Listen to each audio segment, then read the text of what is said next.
going to throw. One-on-one. Davis has it. Touchdown. Carolina wins. Carolina is the Coastal Division champion. Javonte Williams to the left of Howe. He'll send him out into the flat right side. Howe looking, standing tall, lets it go. Man there. Touchdown. Touchdown, Carolina. The pistol. Jackson behind him. Hands off to Jackson. He tried a jump pass, and it's intercepted. Surratt intercepts it. Holy cow, Carolina's going to win. And off to Javonte Williams again. Pops it to the left. Javonte leaps over a man, crosses the 50, trucks over a defender, spins by another.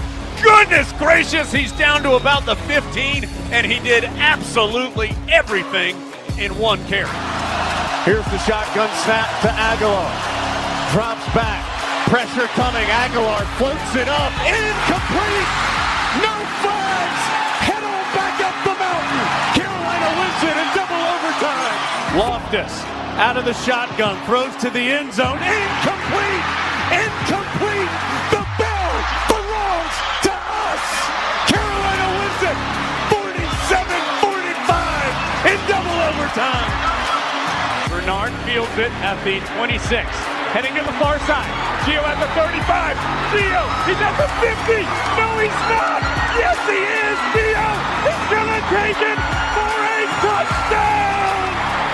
Are you kidding me?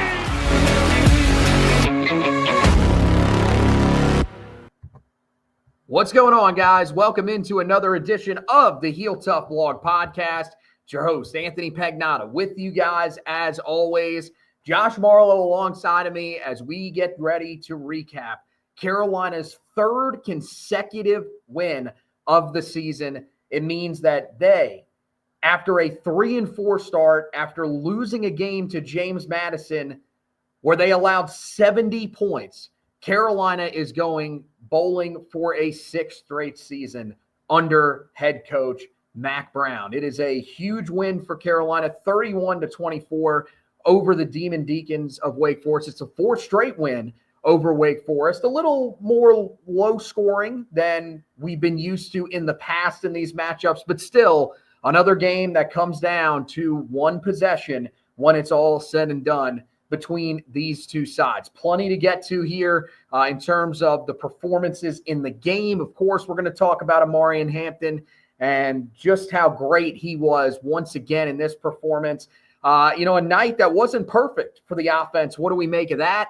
We also have the defense, showing us the type of defense that I think we thought we were going to see coming into the year. It hasn't been what we've seen in the prior two games where they were a little bit more dominant, but we'll talk about if what we saw the other night on the field against Wake Forest is sustainable. Is that maybe part of the recipe to success for Carolina moving forward the rest of the year?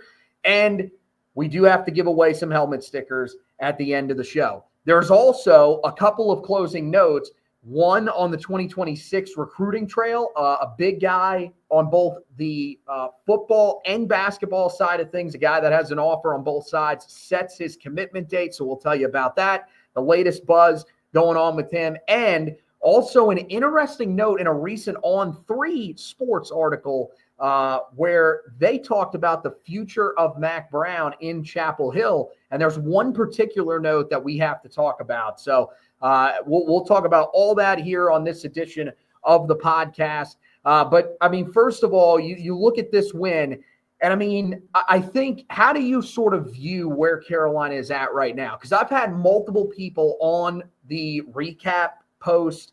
In particular, I put it out, on Sunday. And then, of course, I actually put it out again on Monday for those that may have missed it. And multiple times I had people telling me that we should not be excited about this win. You should not be excited about the 3-game winning streak because this is just mediocre football. But my pushback to these people for this year, and especially since Carolina went on that first bye week, really since the day of that Georgia Tech game, I've kind of pointed to the fact that, look, this is a team that has been through a whole lot this year, a coach that has been through a whole lot this year. And I get it on the surface, if this season finishes up 6-6 or whatever, we're not going to be extremely proud about how this team finished the season or whatever. But I think getting to a bowl game after there was a good moment, there was a moment where you could have quit on the season. You had just gone through a 4-game losing streak. You find out after you lose a heartbreaking game against Georgia Tech that you lost your teammate to cancer. That was a time where this could have been pack it up, go home for the season. It's over. But these guys have fought. Now they found a way to get to bowl eligibility by winning 3 consecutive games. So I tend to look at it more on the positive side of things. But where do you stand on where Carolina's at right now?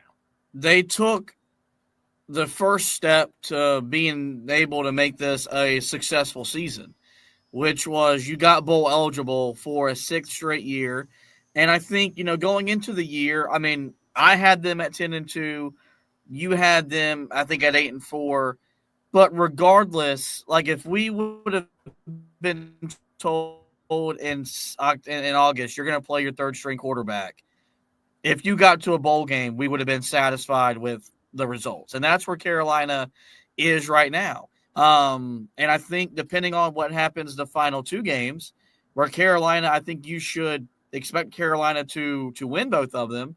If Carolina ends up 8-4, then there's no doubt that this was a success. Look, the expectation for this program is to beat Wake Forest when you beat them as regularly as we do.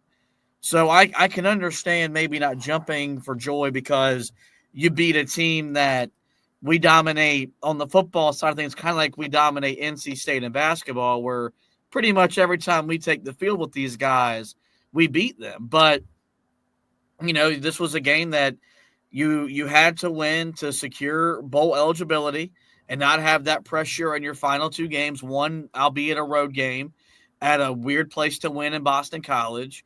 And then you got your rivalry game with NC State, a game that we just know Carolina struggles in. So you took the pressure off of you in that sense to where now this group is going to a bowl game. And look, in modern college football, I don't think there's no denying that bowl games aren't as important as they were pre-playoff era. Growing up for us, like bowl games were a pretty big deal. A lot of coaches earned a contract extension or got fired depending on what they did in terms of making a bowl game and then that bowl game result. I think for this group, though, depending on where they go, like it's going to be for them a reward for the toughest year of their life, where they endured a 4-game losing streak on the field, which was capped with an embarrassment of a loss to James Madison, where you got beat by 3 touchdowns and got up 70 points. And in the midst of that, you lost a teammate. And so for the way that they've responded to football and life adversity should make you proud, because it lets you know that we're doing things right as a program on and off the field, that we're still doing the things that you want to do, getting these guys, yes, to be better football players, but to be impactful citizens once their football life comes to an end. So, how the last 2 weeks of the regular season ends up will determine how successful we can deem this season. But Carolina took the first step, which was the biggest step, to saying 2024 Carolina football was a success. Yeah, and I think regardless of how it ends, I think the fact that you get to send Mack Brown out, especially if this is his last season with everything that has gone on, at getting to go to another bowl game, this is now 6 straight years that you've made a bowl game as a program overall, and the 12th straight season with Mack Brown as your head coach that you have made a bowl game dating back to his first time at Carolina. So I think that's a special part of it. But more, guys, this is my message to fans, where if you're feeling happy about the way that Carolina is playing, if you're feeling happy about this team just making it to a bowl game this year, you deserve to feel that way because of everything that they've been through. It's not accepting mediocrity. It's not saying that we're okay with keeping Mack Brown here next year, you can still think that, hey, in the offseason, we need to find that next coach that can take us to the next level. That's perfectly okay. But at the same time, you can look at the situation that Carolina's in and say, yeah, in a season where these guys went through an incredibly difficult losing streak, and then in the midst of that lost a teammate to cancer at the age of 23, I do think that there are ways that you can look at this and say, hey, this is a positive for Carolina. Now, in terms of the actual game against Wake Forest, it really starts and ends with one guy. Omarion Hampton was absolutely dominant once again for Carolina. You had the last time he was out there, he puts up career highs in rushing touchdowns and scrimmage yards. In this game, it was all about the rushing yards and the rush attempts. He carries the ball 35 times for 244 yards and a touchdown, also 5 receptions for 16 yards. But both the rush attempts and rush yards, as I said, were career highs for him. And he just continues to impress. And this game, I think, was particularly impressive because you saw early on in the game that despite how bad this Wake Forest pass defense was, you were going to need Omarion Hampton really to carry the load. First of all, he was having plenty of success when he was getting the football. But second of all, this passing offense was really not in rhythm the entire night. I think part of it was that it started out pretty rough, and we'll talk about the offensive line coming up here, but you had 4 sacks allowed on your first 2 drives. And so I think at that point, you kind of realize that, okay, we got to start running the football here if we're going to have any chance of moving the football up and down the field. And I think at that point, Carolina just said, look, we know how much we've used him so far this year, but this is an important game for us to get to bowl eligibility. We're going to use him as much as we have to.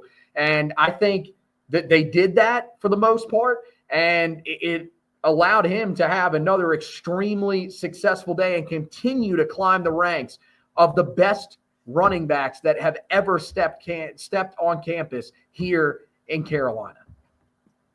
It was a legendary performance by a legendary player. And Omarion Hampton has done enough for us to call him a legend. We're talking about a guy that when you mention him, you're going to mention him in the same breath as Giovanni Bernard, Michael Carter, Javonte Williams, Elijah Hood in the modern era of Carolina football. But, Don McCauley, Natrone Means, Charlie Choo-Choo Justice, some of the legends from what Carolina football was back in the old days. And it's, I think you saw the benefit of the second bye week where he is as fresh as he's been at this point in the year, the last 3 seasons. And Carolina leaned on that. And look, we said going into the season, there were going to be games that for Carolina to win, he was going to have to touch the ball 30, 35, hell, maybe even 40 times. This was one of those games where they needed the best player on the field to be Omarion Hampton, which he was going into the game, and that stood up in a big way on Saturday night. It was a lot of fun to watch, and it was very demoralizing because I think if Wake Forest fans would have seen, if they would have been told going into the game, Jacoby Criswell goes 14 of 22 for 132 yards, they probably feel confident they win the game. Yep. And instead, Omarion Hampton just ran all over them really from the first quarter on, and it was a lot of fun to watch, and it was an all-time performance for a guy who has already had a handful of those during his time in Chapel Hill. Yeah, I got to tell you, I think you look at the performances that he's had in the last 2 games, and I think Ashton Jeanty is probably still a step ahead of him, especially when you look at the touchdown number that he has this year. But I think that if Carolina wouldn't have had those 4 consecutive losses, especially the one to James Madison, the 3 straight in ACC play wouldn't be great, but I still think you could probably navigate that. You might be right on the outside of the top 25, maybe sneaking in there in tonight's edition of the college football playoff rankings. But I think there would be a conversation about him potentially sneaking into some of those Heisman talks, because what he's doing is just amazing. And, I mean, you see, like, the highlight play of the other night, the touchdown, jumping over the line of scrimmage, hurdling your offensive lineman, in midair getting hit by a Wake Forest defender, and somehow keeping your feet and powering yourself into the end zone. He's an impressive player, man. And I think, for Carolina fans, you are looking at the best running back of the modern generation. I think the only other one that you could probably put in that same ilk and argue with him is probably Gio Bernard. And that's because Gio was here for 2 years. You never really know how much he would have grown. But, I mean, these numbers that he's putting up, I mean, he is going to challenge the single season record for rushing yards. And, Elijah Hood did that in, the 2015 season. And then in 2016, things sort of dropped off a little bit for him. So I think, with Amarian, we're not going to have to worry about that because I think he's probably done at the end of the year. I would be absolutely stunned if he returns to Carolina rather than go to the NFL, as he should. But I mean, I think when you look at the type of numbers that he's putting up, you look at how much Carolina is relying on him, I think there is certainly the case to make that he is the best of this modern era for Carolina. I mean, where would you put him? I know it's tough, especially with Michael Carter and Javonte Williams, because both of those guys were there together.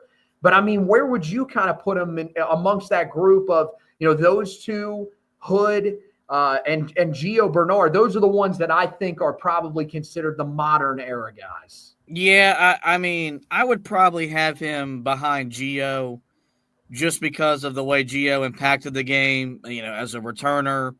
Carolina could use him in the screen game. And then, of course, he was dominant as a runner. If he would have stuck around and played another year or two in Larry Fedora's offense, Gio would have set marks that no running back would ever threaten, at UNC probably ever. And so I'd have him behind him. Javonte and Michael Carter were a special duo, and they were a lot of fun to watch. But they both, for the most part, had really one big season. This is Omarian's second big year in Chapel Hill. And what he's done this year is more impressive than what he did last year because he had no choice but to be that guy. After losing Drake May, there was pressure on him to show up. You go through three quarterbacks. Your defense falls apart in the middle of the year. And most teams in the country look to their quarterback to carry the load. Here, we look to our running back, and he's answered the bell every single time. So I think he ultimately ends up right now, for my money, second behind Gio.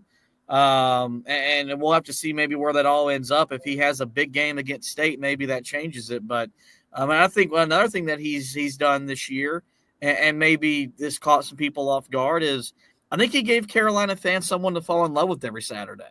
And I don't know if that was a given going into the year after 5 years of Sam Howell and Drake May. We fell in love with those dudes, and we worshiped and adored those guys. And I find myself every time I watch Carolina loving and adoring what Omarian Hampton has done, and knowing that he's got probably 2 games left in his career. Just want to enjoy it because what we've seen during his time at UNC has been not only fun to watch, it's been historic. Yeah, I mean, and who knows? Maybe there's another historic performance along the way. But I think that message, we've been preaching it the last couple of weeks, and we did it so much with Sam and Drake. Man, enjoy this while it's here because you just don't know the next time that you're going to see a guy that is this special. We really like Davian Goss, but I don't know if you can expect what we're getting from Omarian Hampton to come from him when he ultimately takes over as the starting running back. Now let's get to the questionable part of this offense from the other night. I think there's really 2 things that you question on the offensive side. One is the play caller, because I thought Chip Lindsey's game plan, especially early in this game, was absolutely horrible. And the other part is the offensive line. We'll start with Lindsey. And I thought first 2 drives of the game, I thought how he bailed on the run when Carolina had been able to move the football really didn't make a whole lot of sense to me, especially on that first drive. You go right down the field, and then for some reason you decide that you want to drop your quarterback back a couple of times and take a couple of sacks. Didn't really make a whole lot of sense. And I thought there were a couple of third downs as well. There was one in particular where Carolina was in, I think it was 3rd and 11 or so, and Carolina just chooses to throw a screen pass that was clearly just accept the punt and move on type of move. I thought some of those moments from Chip Lindsey in particular were kind of frustrating in this game because, I think we knew from the word go that the strength for Carolina in this game was going to be the run game. You needed to run the football more in that first half, and I don't think they did, because I think if you would have run it more, you probably would have had a little bit more distance between you at halftime than 7 points in a 10-3 game. And then, on third down, it hasn't been that much of an issue this year, but we have seen it at times where, 3rd and 11, I get it that it's still 3rd and long. That's not really a just try to get out of here with a shorter punt type of distance. I think that's a distance that you have plays in the playbook that can allow you to pick that up rather easily. So I get we had multiple people that were calling it out during the game. I think we were right along with them, that we were frustrated with some of what we were seeing from the Tar Heels offensive play caller. I think more than anything, the first 2 drives was maybe him overthinking stuff and having a game plan built to attack them through the air. And we got to remember, a lot of this stuff, especially the first drive, a lot of that stuff is scripted. So they've got certain play calls for certain situations, but Carolina was able to open up the game in the run. But, these coaches are stubborn. They spend a lot of time, a lot of hours putting together a game plan. They're going to call what they put together because that's what they think is best going to attack them. So I think that was some of that. I think the offensive line stuff, what was maybe, obviously some miscommunication. I think some of it was Jacoby doing what he does sometimes, which is he likes to sit back there and hold that ball.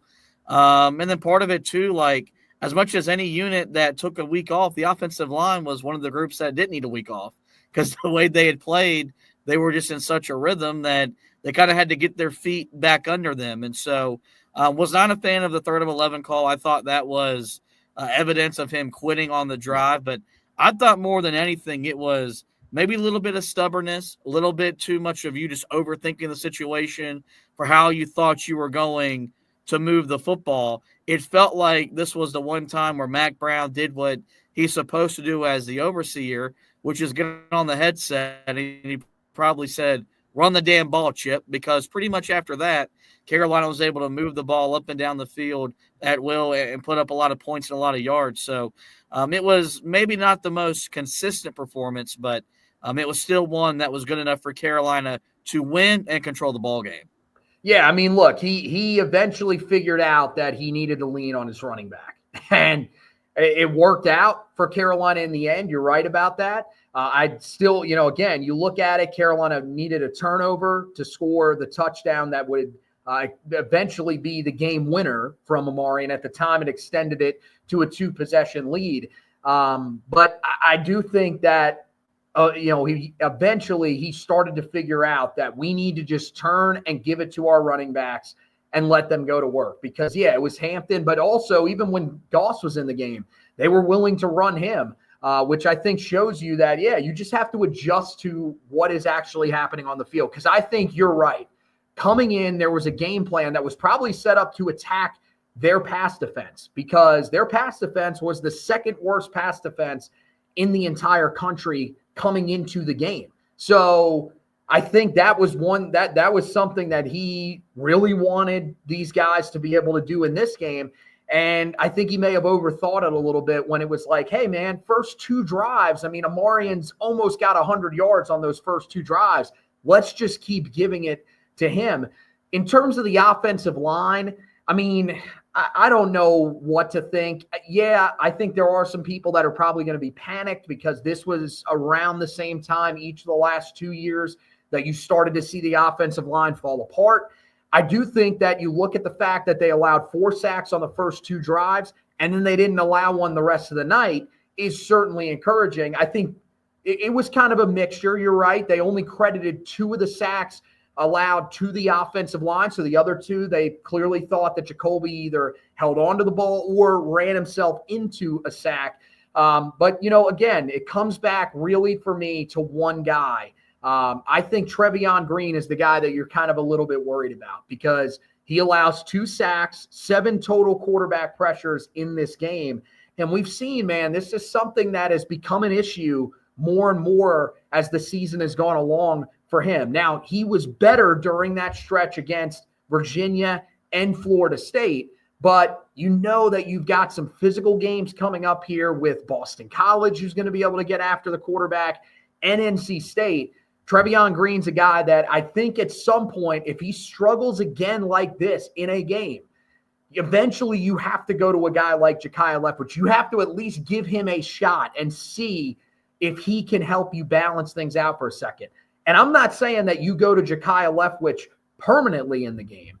You can go back to Trevion Green, especially because he is a pretty successful run blocker for you. But just to give him that break, get him over to the sidelines, coach him up a little bit, kind of like we've seen them do rotating on the interior with Aiden Banfield and Malik McGowan. We've seen that rotation for a majority of the season. I wouldn't mind seeing the same thing with Trevion Green. The other thing that was notable for the O-line was I thought the run blocking in the second half wasn't nearly as good as it was in the first half. Now, again, credit to Wake Forest for making the adjustments that they needed to, but you do hope that there wasn't something there that a team like Boston College or NC State can exploit, because you need to be able to keep running the ball at a high rate. So we'll see what transpires from that. But I'm not really worried about the run blocking. I think for the most part, Carolina has been pretty good there. And you've also got a running back that, hey, as long as it's only one guy that's coming through the gap and he isn't straight into the backfield head on, there's a good chance he's going to be able to run through that first tackle and make a miss. Now, here's the thing. So you talked a little bit about Jacoby Criswell. You read the stat line, 14 of 22, 132 yards, a touchdown, no interceptions, 10 carries, negative 36 yards, a lot of that because of the sacks, and a touchdown. So, I mean, this is one of those ones. Where do you kind of rate this performance? Because to me, I think it's solid. I think it's a slight step back from where he was in the games against Virginia and Florida State. But I think it's also a game where he didn't have to be great because you had Amarian Hampton out there doing what he was doing. Yeah, no, I think he did what we asked whoever was playing quarterback at the beginning of the year to do every Saturday. Manage the game. Just be, because you were able, to run the ball, and your defense kept you in the ball game. So you just needed him to manage the game, and you needed him to make a couple throws, and he made the one throw to J.J. Jones where he got out of the pocket, made a throw to the back boundary of the end zone for a touchdown. And so that's how I looked at it. It was very, I guess, workmanlike, very experienced, like just a guy that knew what was needed of him and didn't try to do too much. And I think you could see some lessons learned and some progression from, the James Madison loss, the second half at Duke, where he maybe, forced some throws, and that ended up turning those games from potential, the wins into losses. Whereas he knew the other night, man, when I give the ball to Hampton, it's going to be a positive gain. Our defense is keeping us in the game. So I just need to do what I'm being asked to do. And so is that performance good enough to maybe go win on the road or beat NC State the next 2 weeks? I don't know. It was enough for you on Saturday night, which at the point in time was the most important thing, because I think Jacoby Criswell has proven since he stepped into the role, when this team needs him, he'll be ready to answer the bell. On Saturday, they didn't need him to be Superman. They just needed him to hand the ball off and not mess it up, and that's what he did, and it helped Carolina get a win. I mean, here's the thing. He missed some throws, but I think my biggest takeaway – that's just part of Jacoby Criswell, man. Right, it is. He's going to miss throws. I thought against Florida State, there was not a throw that I said, okay, he probably wants that one back. But you're right. For the most part, I do think that each and every game he's going to have throws that he misses. The area that I think he has grown a lot since, if you go back to that James Madison game and watch him in that game, is he's not turning the football over. He's not throwing those high-risk balls that end up, being deflected by a defender. And, it was, a guy just dropped what could have been an interception. You didn't see that. He turned the ball over the other night, but that was because his running back was standing a little too close to him. So, I mean, that's something that's just a freak turnover. We've seen him before. It happens. I think the guy that you're seeing the last couple of weeks is what you need him to be consistently each week. Now, there are some times where you're going to have him step up and take over games and sort of carry you a little bit more, like we saw, at times during this winning streak. But I also think that as long as he is not turning the football over, when you've got a guy as good as Amarian Hampton, you don't need him to be Drake May or Sam Howell. And that's the difference with this offense as opposed to what we've seen at times over the last few years. Yeah, Carolina's had successful running games, especially with Sam in place. But it felt like, especially with Drake May, Drake had to carry you. If Drake was off, you were going to struggle because not only was he leading you through the air, he was also a big part of what you did on the ground. You don't need that with Jacoby Criswell, and he's doing everything that he needs to right now to help you move the offense when you need it and, making those throws that are important down the stretch of games. Now let's go to the defensive side of the ball. And I think when you look at this defense, was this a perfect performance? No, not by any stretch. This was probably the worst performance that we've seen from this defense in the 3-game winning streak. Now, part of that, as I mentioned, going into this game, is this is a better offense than the ones that they faced in the previous 2 games. I do think that if you look at the statistics, they were very comparable to what we've seen from Virginia. But I think Virginia since then has taken a little bit of a step back. This performance from Wake Forest, I think one of the things that you might be concerned about is that it was a backup quarterback entering the game, and all of a sudden their offense seemed to get better. But I do think that Carolina was able to force 3 turnovers off of him, and I think it was still a really, really solid performance from this defense because, yeah, you allow 354 yards of total offense, but when you hold them to just 24 points, and by the way, I think the yardage number and the points just a little skewed because I think they clearly went into prevent defense on that last offensive drive for Wake Forest. If Carolina was really playing to stop them, I think it would have been a little bit different, but Carolina clearly just trying not to, have anything egregious happen, get beat over the top for a big play that gives them more time to be able to get the ball back and go to work again. I thought it was a solid performance from Carolina, and it's one that honestly, that's what we were asking for coming into this season. You didn't have to be dominant, but just do enough to allow this offense to have some moments where if they don't look great, it's not what ultimately causes you to lose the game. Yeah, no, that was my biggest takeaway. If Carolina's defense played the way it played last Saturday during the 4-game losing streak, Carolina's 8-2. I don't know where the 2 wins come from and the 2 losses come from, but I think Carolina is 2-2 in that stretch as opposed to being 0-4, and we're having a different conversation around this team. Look, you got 3 second-half turnovers. You got a pick 6 from Power Eccles. You bend, but you didn't break. The drive when Kearns came in and led them right down the field, disappointing. I think you see that in football more often than you're willing to admit. Like if you're like us and you're watching college football from 12A to 12P, you're going to see the backup go in, and you're going to see the backup move the offense right down the field. I thought once Jeff Collins saw more of him, he made the right adjustments. You forced 3 turnovers, and you were able to kind of overcome that initial jolt the backup gave you. So perfect. No, we don't ask perfect. We just ask you to be competitive. And I thought they were competitive on the defensive side of the football the other night. They only allowed 114 rushing yards on 32 attempts, less than 4 yards per carry.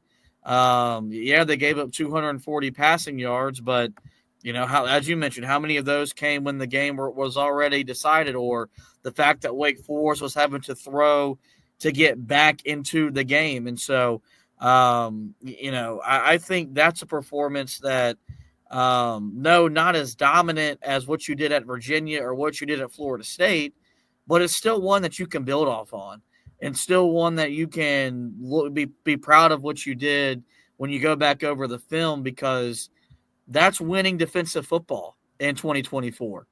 I think a lot of criticism was thrown at Jeff Collins' way, and rightfully so. His ability to right the ship after the first bye week and what he's done with this defense the last 3 weeks is evidence and proof. Mack Brown went out and got the right guy to bring back, competent and competitive defensive football in Chapel Hill. I said it the other day. I don't understand why more people are not giving him praise, because when they were struggling early in the season, there were plenty of people that wanted to sit and criticize him and say that this was a terrible hire. This shows that he really isn't a good coach, and this shows that it's never going to get fixed here at Carolina. One stat that has really proven things have changed, Tar Heel Illustrated's Andrew Jones tweeted this out the other day off of their main account.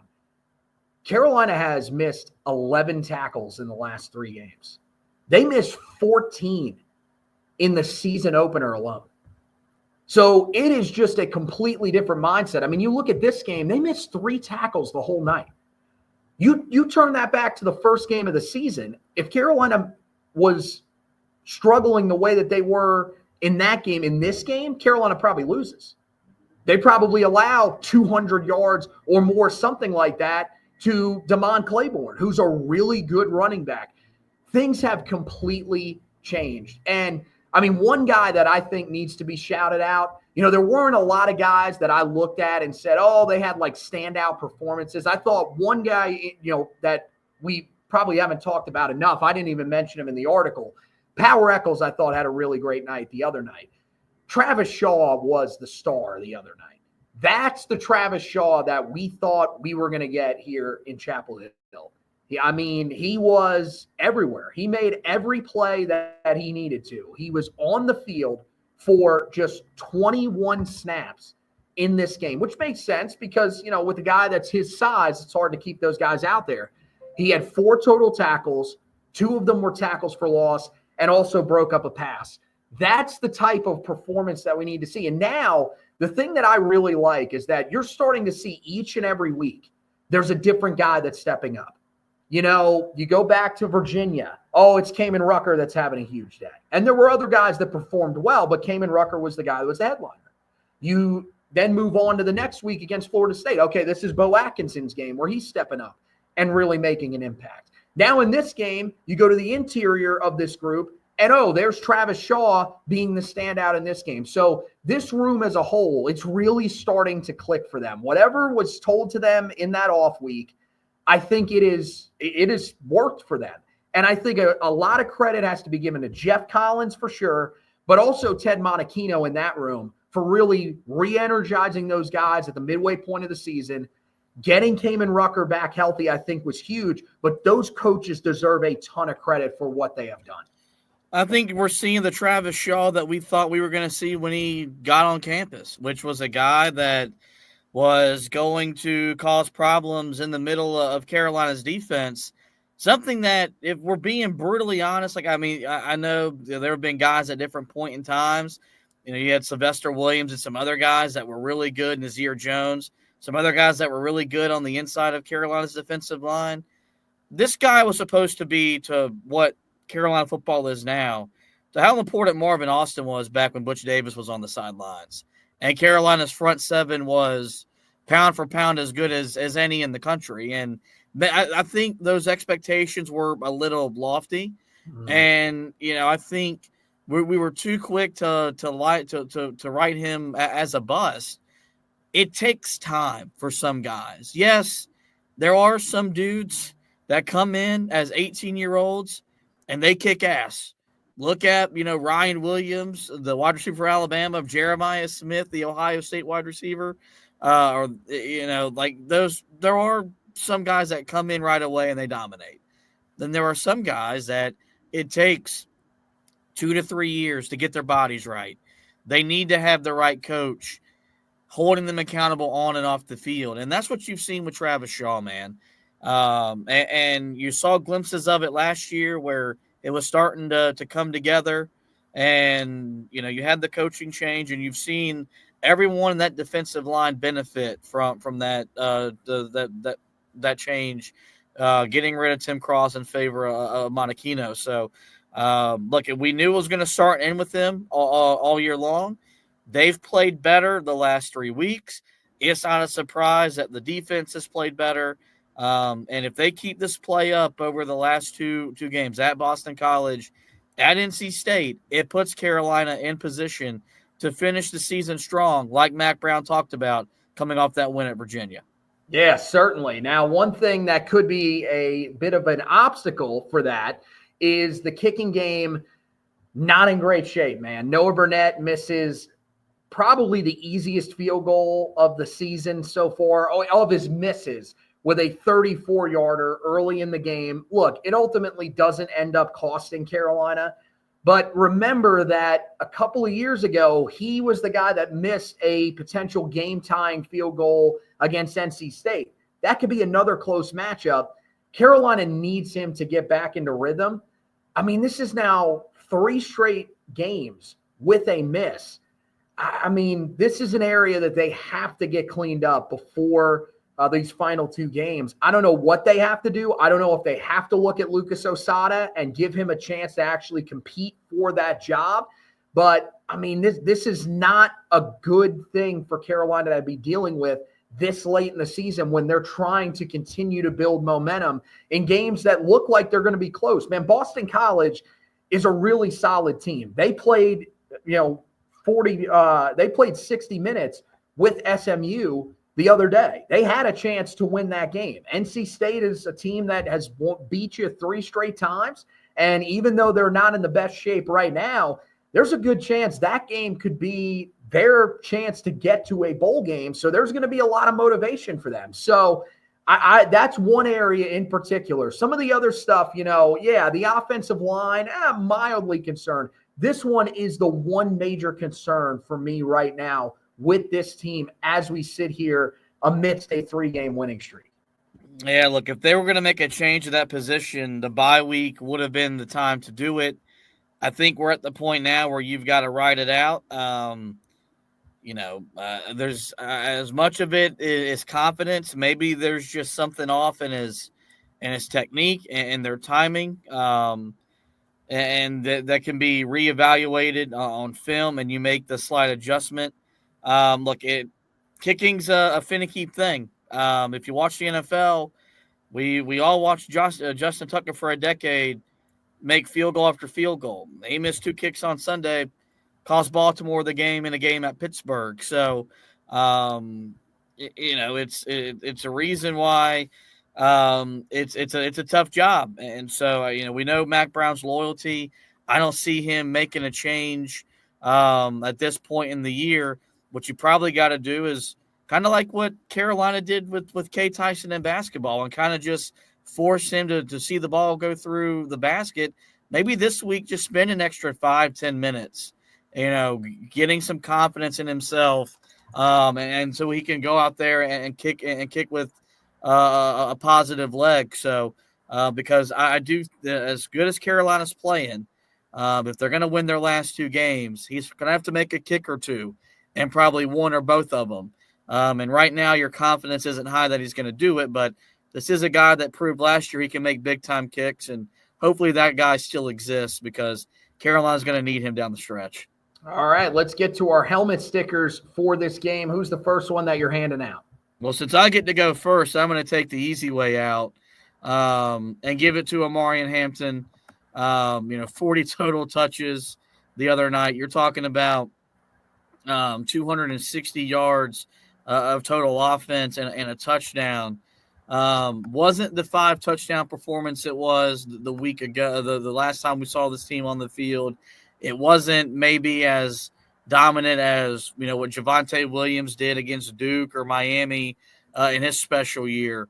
But it was one of the best running back performances I've ever seen in my 15 plus years watching this program. So my first one, I'll give it to Big O, Omarion Hampton.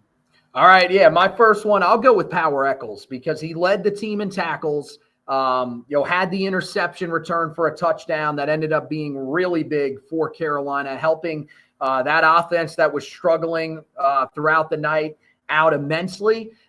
He is just showing you that if he gets good enough play in front of him, he is a guy that can be very impactful. He's cleaned up some of the missed tackle issues that he had earlier in the season. And you're seeing a guy that has really evolved in coverage. This was an outstanding game for him, a much needed game from him for this Tar Heel defense. And that's why I got to give him my first helmet sticker. Yeah, the second one, I'll give a collective one. And I'll give it to the offensive line for the way they paved the way for Hampton to have the big game. I know you talked about the rushing yards going down in the second half. I think it would have been unfair to ask them to be able to run the ball as consistently as they did in the first half. But, Hampton averaged 7.8 yards per carry the other night. Mm-hmm. Part of that is, yes, him. But part of that also, too, were the big uglies up front, paving the way for him to have big hole after big hole to run through. And so they got to clean up some stuff in pass pro, no doubt. But their ability to carve space in the running game for Hampton to have the big game needs to be rewarded, and I'll reward them with a helmet sticker. Yeah, I got to go with Travis Shaw, man. As I mentioned, played just 21 snaps in this game, but had 4 total tackles, 2 tackles for loss, and a pass breakup. This is the type of performance that we thought we were going to get from Travis Shaw. And I will say, he has been much better this year. He has been much more impactful in the run game. But when you're not only stopping guys at the line of scrimmage or a couple of yards down the field, but you're getting into the backfield and dropping guys for a loss, those are difference maker type of plays. And this is what we were eventually hoping to see from him. I think we questioned whether or not we would be able to see it consistently from him this year. But I think as the season's gone along, we've started to get that answer that, yes, it is there consistently. And I'm proud that he had a game like this where people can finally give him his flowers because he's really deserved it for the majority of the season. The last one I'll give out is I'll go J.J. Jones. He had 2 catches, 35 yards, and the touchdown in the back of the end zone. I think more than anything, the leadership he's brought to that wide receiver room, and I think as much as anybody in that position group, I think that's the guy that was impacted the most by the loss of Tylee Cratch. When he scored the touchdown, he put up the 1-3 and pointed up to the heavens to honor him and make sure that touchdown was for him. He's made timely plays over the last couple of weeks. And, is he putting up big-time numbers? Is he going to have 1,000 yards receiving and all that? No, but when we need him, he's there. And when Carolina needed him to make a play the other night, any other receiver in the country would have maybe run out of bounds. Just ask Purdue about that. He made sure to keep his body in bounds, caught a touchdown that helped Carolina win the game. I'll give my last helmet sticker to J.J. Jones. Yeah, truly sensational play because when we saw it, we were questioning whether or not he had stepped out of the back of the end zone.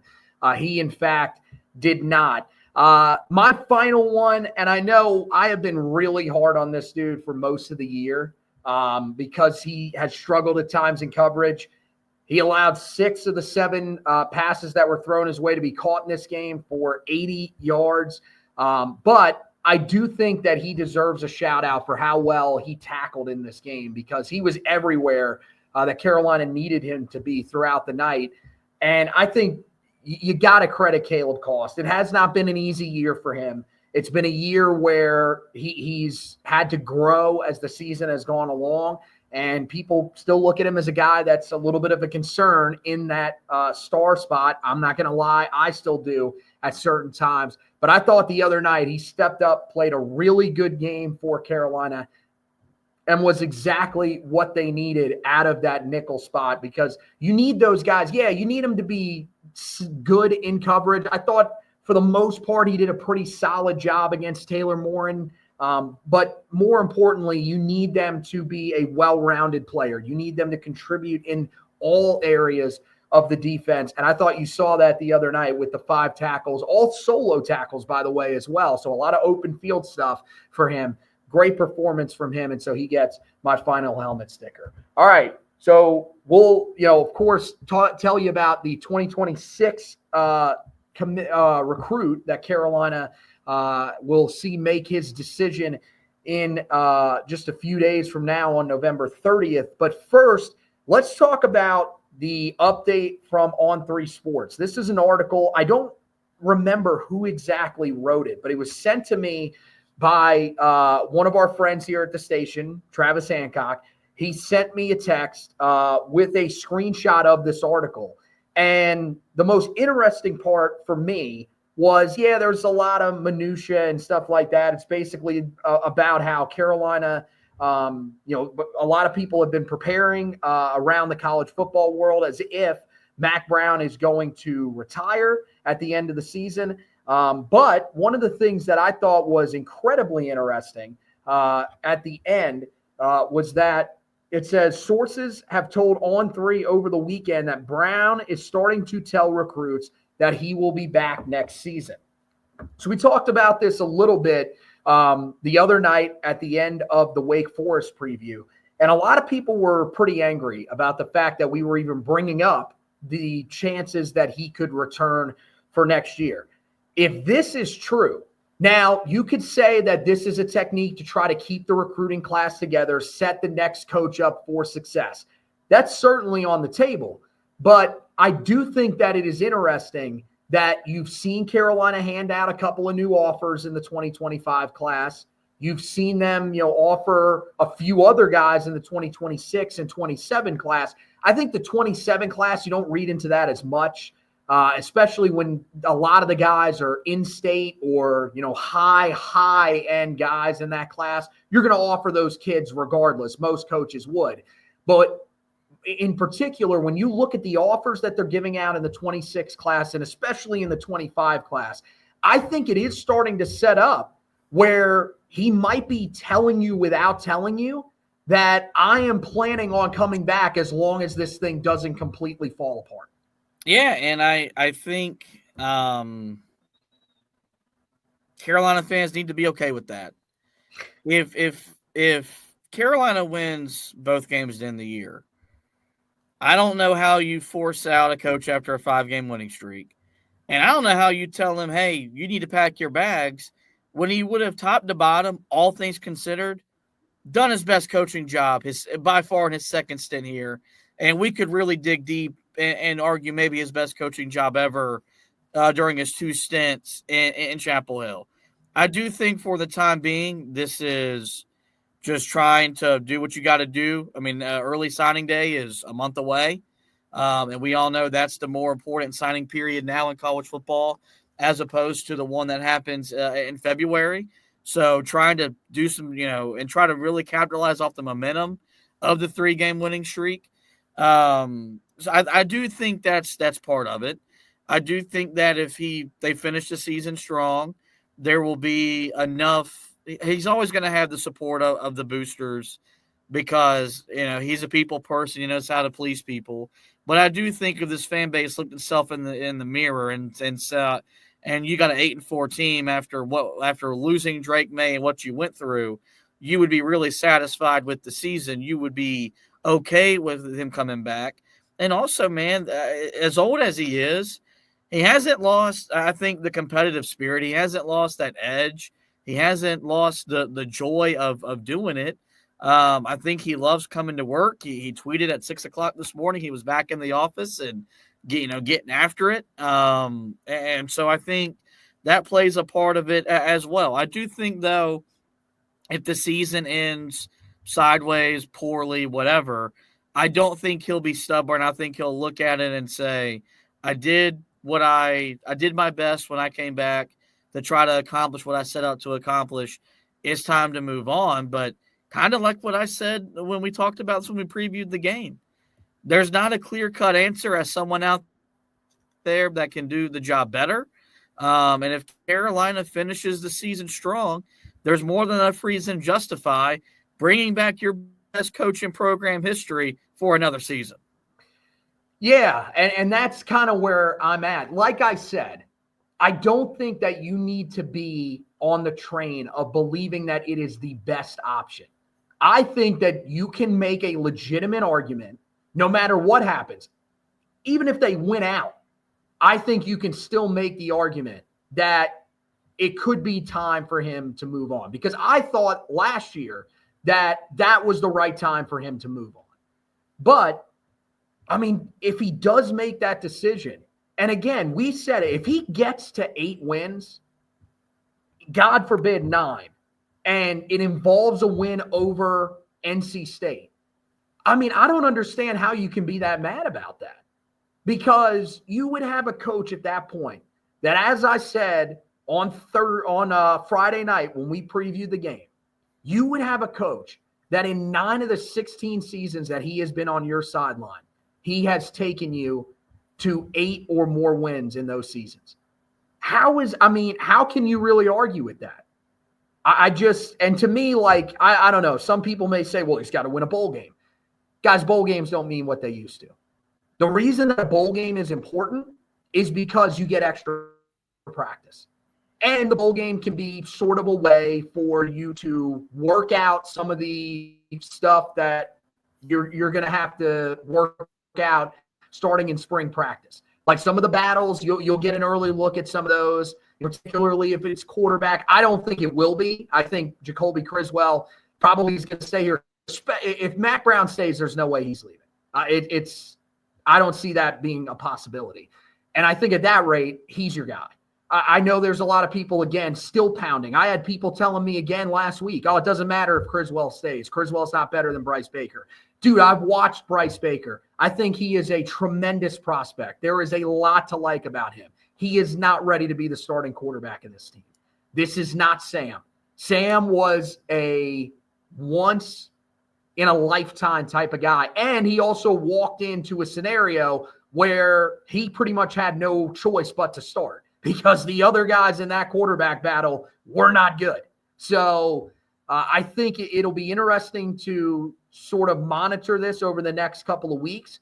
But, yeah, I started thinking that when I saw them hand out the offer to Jamian Little, and they followed that up with another offer pretty shortly after that to Aiden White. Those are 2 guys in the 25 class. If Carolina was saying to him, okay, we're moving on at the end of the year, or if he was saying it to them that I'm done at the end of the season, I don't know if they would be offering guys right now. So I do think it's on the table, but I also agree with what you said in that I think this is the most open he's been to stepping away.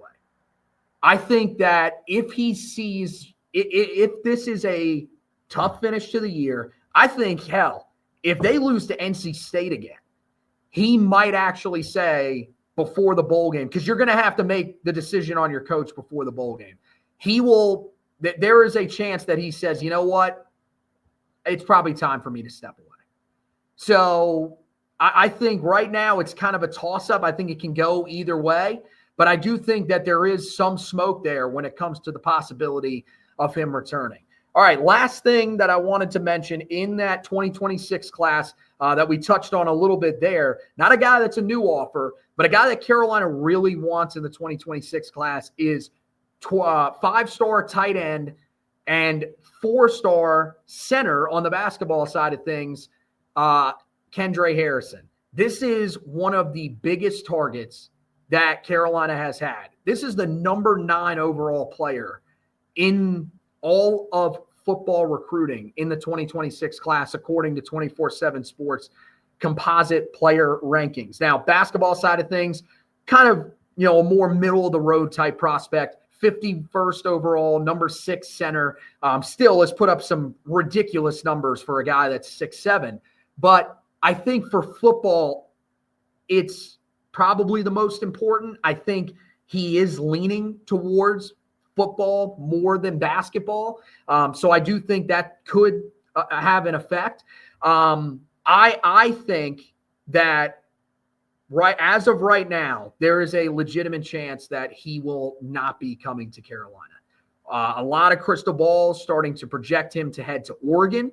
And it makes sense, man. That's a tough NIL collective to compete with because Phil Knight and his group can put so much money into Oregon that if they want somebody, I don't know how you can really compete.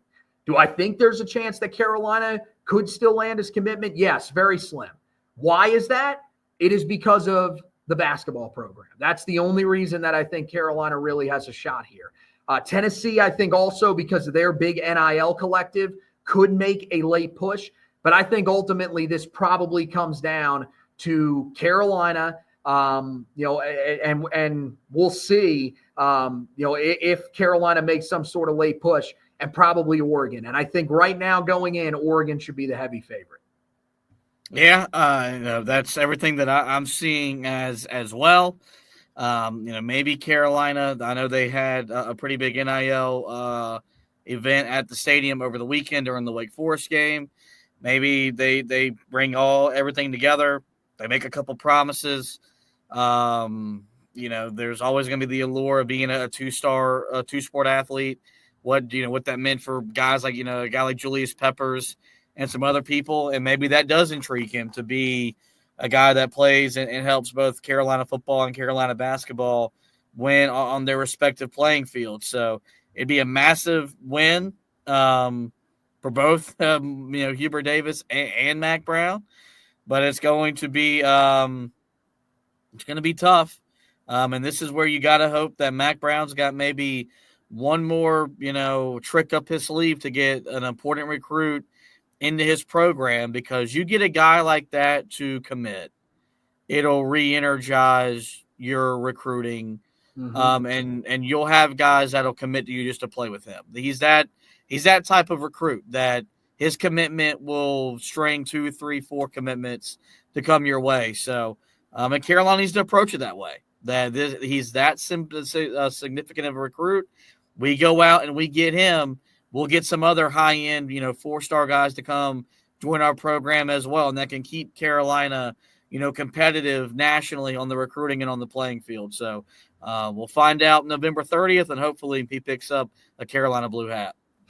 It would be great, but if it doesn't, are you ready for the entire Tar Heel fan base to panic both on the football and basketball side of things? Because Lord knows we already have people panicking on the basketball side of things because of the way that they're recruiting in the 25 class. Same thing for football in that 25 class. So it could just be a catastrophe. But regardless of what happens, we will have you covered on the website, HeelToughBlog.com. Make sure you head over there. We're also keeping an eye on 2025 4-star defensive lineman Isaiah Campbell, who was on campus this past week. He should be closing in on a decision between Carolina and Tennessee soon. So any news that we have about that, we will keep you covered. And, of course, game previews, game recaps, all that great stuff, we will have you covered. Basketball side of things, it's the same thing. Game previews, game recaps, any recruiting news, we'll have you covered with that. Make sure that you are subscribed to both the Heel Tough Blog podcast, Four Corners podcast, wherever you get your podcast. So make sure that you check all of that out. So that's going to wrap it up for this edition of the podcast. Want to thank Josh for hosting with me. Want to thank you guys for watching and listening. And as always, go Tar Heels.